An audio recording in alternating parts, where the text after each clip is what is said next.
Ibu, perkenalkan saya Risma Amelia Putri dari kelas 1A dengan NIM 25031029. Jadi di sini saya akan menampilkan video penyuluhan tentang perawatan hipertensi di rumah pada Ibu Ito. Selamat menyaksikan ya teman-teman.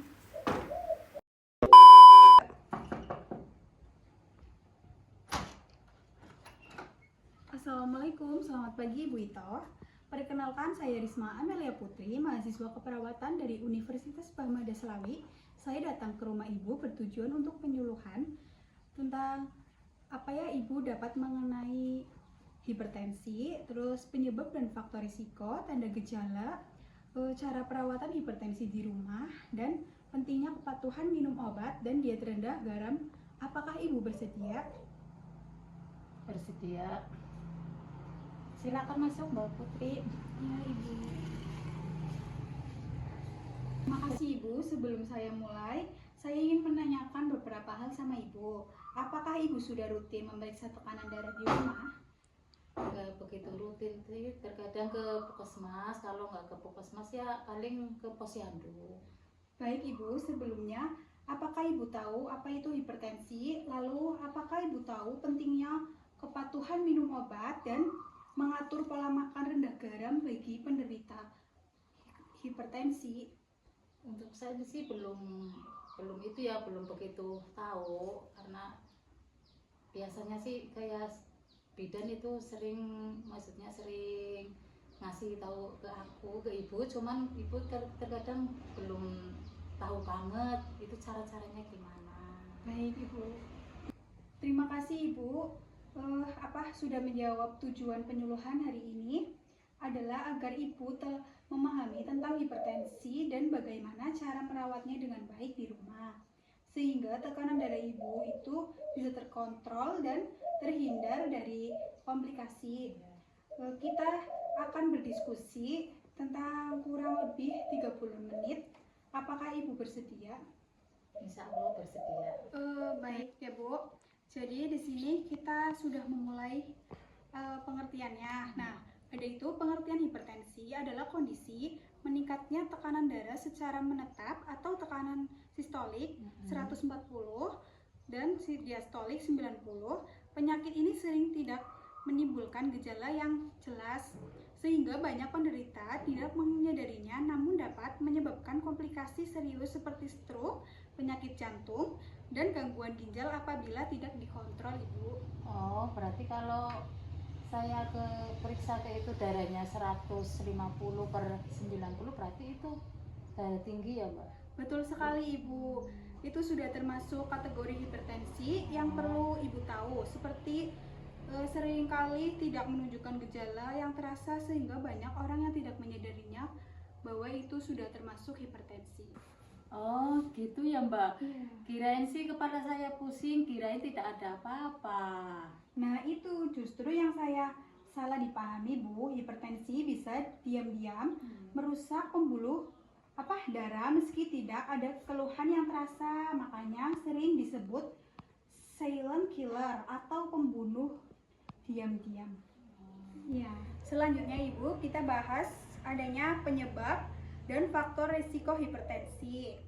Nah, apa itu penyebab hipertensi? Itu ada dua, hipertensi primer esensial. Penyebab yaitu akibat adanya faktor usia, genetik, keluarga memiliki riwayat hipertensi, dan gaya hidup. Seperti kayak kalau ada keturunan bapak atau ibu itu orang tuanya ibu ada hipertensi, ibu bisa kena.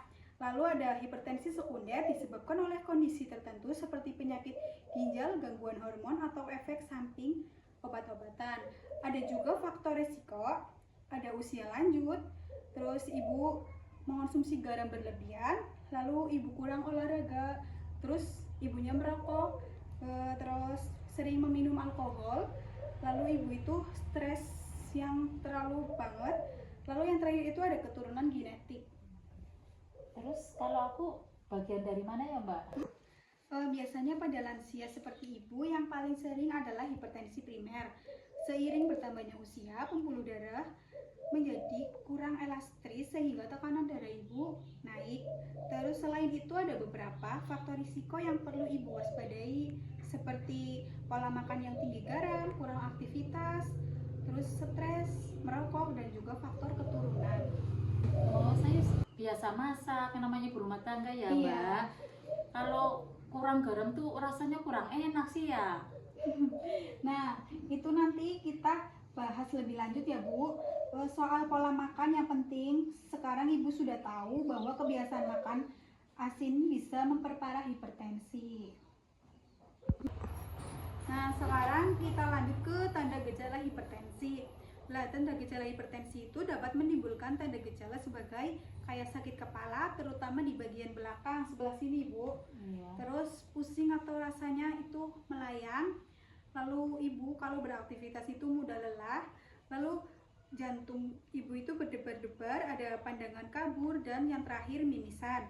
Nah, pada lansia, gejala yang muncul seringkali tidak spesifik dan dapat dianggap sebagai bagian dari proses penuaan, sehingga seiring diabaikan. Selain itu, hipertensi yang tidak terkontrol dalam jangka panjang dapat menimbulkan komplikasi seperti stroke, penyakit jantung, dan gangguan ginjal. Oh iya Mbak, pantesan ibu kadang-kadang sering capek, sering lelah, pusing.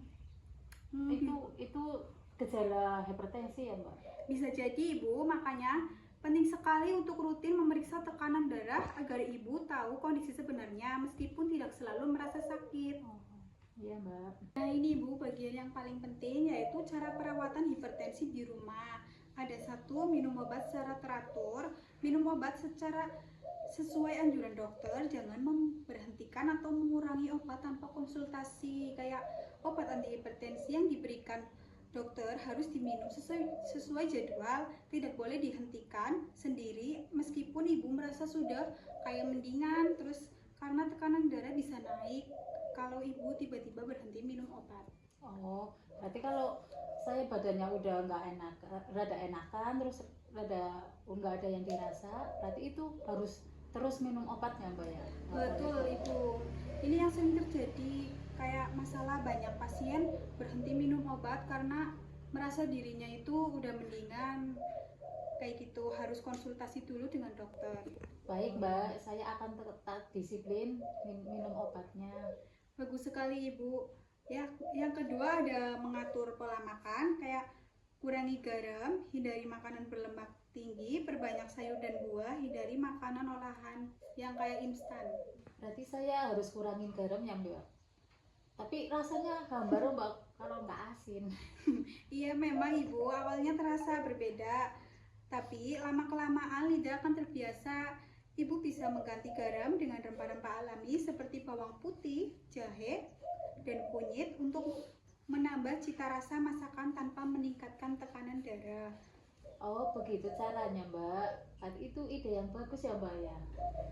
Lanjut ada yang ketiga itu aktivitas secara teratur, kayak olahraga ringan seperti berjalan kaki dan senam lansia 20-30 menit setiap hari. Oh berarti saya setiap jalan pagi itu berarti udah bener ya Mbak?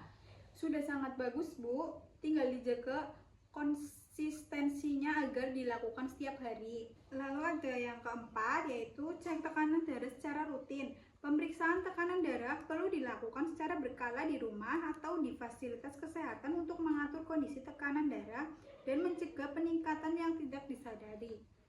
Oh saya ada Mbak yang buat ngecek-ngecek darah tapi saya jarang tak pakai. Nah, mulai sekarang dipakai rutin ya Bu, dan catat hasilnya agar bisa dilaporkan ke dokter saat kontrol. Terus ada yang kelima, mengelola stres, istirahat cukup, relaksasi, beribadah, dan lakukan kegiatan yang disukai ibu. Oh, saya suka berkebun Mbak, itu juga bisa ya? Sangat bisa ibu, kayak kegiatan yang menyenangkan seperti berkebun bisa membantu mengurangi stres, dan yang keenam itu ada dukungan keluarga, sangat penting. Minta bantuan anggota keluarga untuk mengingatkan jadwal minum obat, terus membantu menyiapkan makanan sehat, dan yang terakhir memberikan semangat kepada ibu. Oh iya, ntar itu anak saya yang di rumah, ntar suruh bantu ngingetin minum obat. Ya, baik ibu. Jadi yang terakhir ibu, saya ingin menekankan betapa pentingnya dua hal ibu. Nah, yang pertama itu ada kepatuhan minum obat.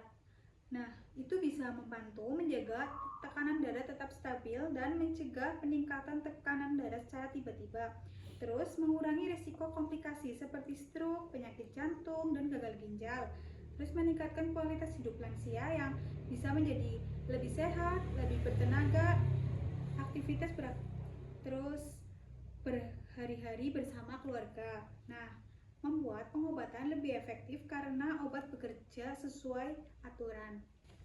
Kedua, ada kepatuhan diet rendah garam. Nah, mengurangi garam membantu menurunkan dan mengontrol tekanan darah, mengurangi beban kerja jantung dan pembuluh darah, mencegah penumpukan cairan dalam tubuh, dan yang terakhir menurunkan resiko komplikasi akibat hipertensi, Bu. Oh, berarti keduanya itu saling melengkapi ya, Mbak ya.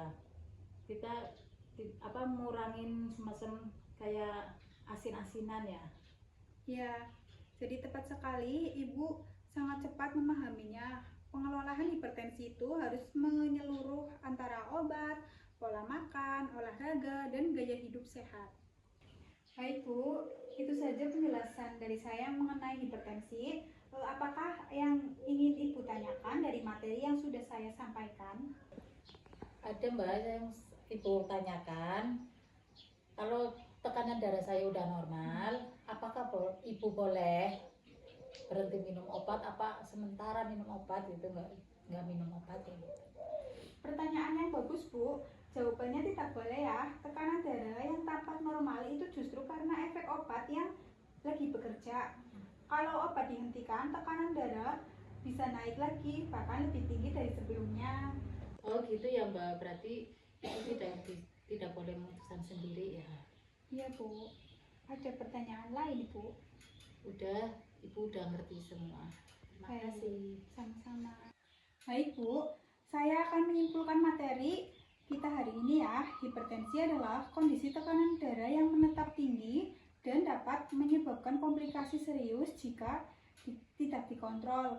Perawatannya meliputi minum obat secara teratur, mengatur pola makan, terus rutin berolahraga ringan, memantau tekanan darah, mengelola stres, dan mendapatkan dukungan dari keluarga. Kepatuhan minum obat dan diet rendah garam adalah kunci utama agar hipertensi Ibu terkontrol dengan baik.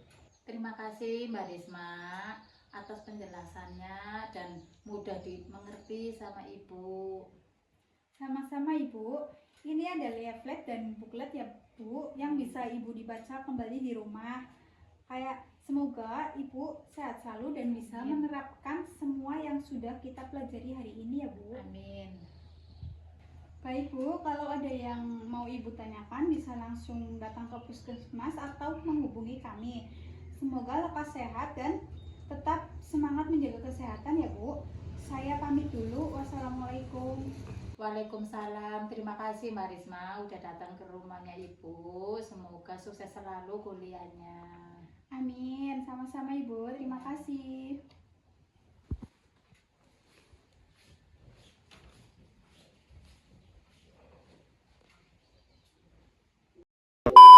Sekian video penyuluhan dari saya. Wassalamualaikum warahmatullahi wabarakatuh.